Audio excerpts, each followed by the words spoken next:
खुदा ने कुरान में कहा है कि लोगों मैंने तुम्हारी खातिर फलक बनाया, फलक को तारों से चांद सूरज से जगमगाया। कि लोगों मैंने तुम्हारी खातिर ज़मीन बनाई, ज़मीन के सीने पे नदियों की लकीरें खींची, समुद्रों को ज़मीन के आगोश में बिठाया, पहाड़ रखे, दरख्त उगाए, दरख्त पे फूल फल लगाए। कि लोगों मैंने तुम्हारी खातिर ये दिन बनाया कि दिन में कुछ काम कर सको तुम। कि लोगों मैंने तुम्हारी खातिर ये शब बनाई कि शब में आराम कर सको तुम।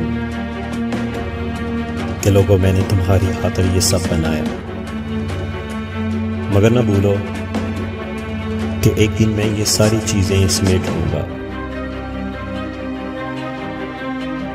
खुदा ने जो कुछ कहा है सच है,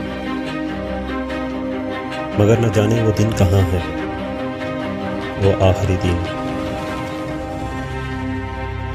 कि जब खुदा ये तमाम चीज़ें समेट लेगा।